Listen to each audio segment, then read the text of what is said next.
কলকাতার Eden গার্ডেন্সে West ইন্ডিজকে 5 উইকেটে ধুলোয় মিশিয়ে দিয়ে টি-20 বিশ্বকাপ 2026-এর সেমিফাইনালে পা রাখল টিম ইন্ডিয়া।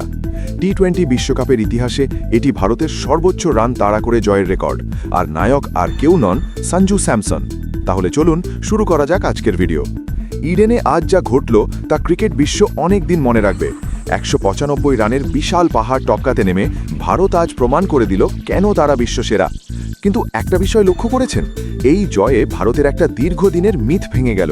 এতদিন বড় রান তাড়া করা মানেই আমরা ভাবতাম ক্রিজে বিরাট কোহলিকে থাকতেই হবে।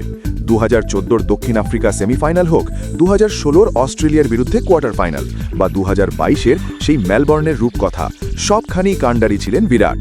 কিন্তু আজ বিরাট কোহলিকে ছাড়াই 160-এর ওপর টার্গেট তাড়া করে জিতল ভারত। কিন্তু আপনি যদি ভাবেন ম্যাচটা জেতা খুব সহজ ছিল, তবে আপনি ভুল করছেন। কারণ ইনিংসের মাঝপথে এমন একটা বিতর্ক দানা বেঁধেছে যা সোশ্যাল মিডিয়ায় আগুন লাগিয়ে দিয়েছে। ম্যাচ চলাকালীন জয় সাহাকে জড়িয়ে ফিক্সিংয়ের অভিযোগ তুলছে একদল নেটিজেন। কেন? আসছি সেই বিস্তারিত আলোচনায়। ম্যাচের শুরু থেকেই আসা যাক। টসে হেরে ব্যাটিং করতে নেমে ওয়েস্ট ইন্ডিজ রীতিমতো তাণ্ডব চালায়। শাই হোপ এবং রস্টন চেস পাওয়ার প্লেতে বিনা উইকেটে 45 রান তুলে এক মজবুত ভিত গড়ে দেন। 68 রানের ওপেনিং পার্টনারশিপ ভাঙেন জসপ্রীত বুমরা। হোপ 32 রানে ফিরলেও চেস করেন 25 বলে ঝড়ো 40 রান। এরপর সিমরন হেটমায়ার 12 বলে 27 রানের ক্যামিও খেলেন, আর এখানেই শুরু হয় বিতর্ক।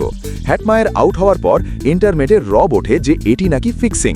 অনেকে তো সরাসরি বিসিসিআই সচিবের দিকে আঙুল তুলে বলতে শুরু করেন, জয় শাহ প্লেয়িং অ্যাজ 12 প্লেয়ার। যদিও এই ভিত্তিহীন অভিযোগের মাঝেও মাঠের লড়াই ছিল দেখার মতো। রোমারিও শেফার্ড আর রভম্যান পাওয়েল শেষ 5 ওভারে যে তাণ্ডব চালালেন, তাতে ভারতের কপালে চিন্তার ভাঁজ পড়ে গিয়েছিল। শেষ 30 বলে ওয়েস্ট ইন্ডিজ তোলে 70 রান। জেসন হোল্ডার 22 বলে অপরাজিত 37 এবং পাওয়েল 19 বলে 34 রান করে স্কোর বোর্ডে 195 রান তুলে দেন। বুমরা ভারতের সেরা বোলার হিসেবে 2 উইকেট নেন 36 রান দিয়ে। ভিডিওর এই পর্যায়ে যদি আপনি মনে করেন সঞ্জু স্যামসনকে সুযোগ দিয়ে ভারত সঠিক সিদ্ধান্ত নিয়েছে, তবে অবশ্যই ভিডিওটি লাইক করুন। 196 রানের টার্গেট তাড়া করতে নেমে শুরুটা ভালো হয়নি ভারতের। অভিষেক শর্মা 11 বলে 10 রান করে আকিল হুসেনের শিকার হন। ঈশান কিষান 6 বলে 10 রান করে জেসন হোল্ডারের বলে ক্যাচ দিয়ে ফেরেন। 41 রানে 2 উইকেট হারিয়ে ভারত যখন কাঁপছে, তখন রুখে দাঁড়ালেন সঞ্জু স্যামসন। পাওয়ার প্লে শেষে ভারতের স্কোর ছিল 53/2। সূর্যকুমার যাদব এসে সঞ্জুর সাথে 27 বলে দ্রুত 50 রানের পার্টনারশিপ করেন। সঞ্জু মাত্র 26 বলে নিজের হাফ সেঞ্চুরি পূরণ করেন।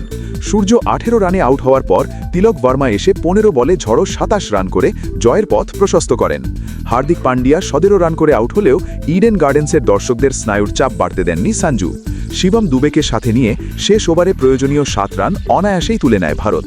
জেসন হোল্ডার 3 উইকেট পেলেও ভারতের জয় আটকাতে পারেননি। আমার মতে এই জয়টি ভারতের ক্রিকেটে এক নতুন যুগের সূচনা। বিরাট কোহলি ছাড়াও যে ভারত বড় মঞ্চে নার্ভ ধরে রেখে ম্যাচ জিততে পারে, আজ সঞ্জু স্যামসন তা বিশ্বকে দেখিয়ে দিলেন। মুম্বাইতে বৃহস্পতিবার ইংল্যান্ডের বিরুদ্ধে সেমিফাইনাল। লড়াইটা মোটেও সহজ হবে না। আপনাদের কি মনে হয়, সেমিফাইনালে ইংল্যান্ডের বিরুদ্ধে ভারতের জয়ের নায়ক কে হবেন, সঞ্জু স্যামসন নাকি অন্য কেউ?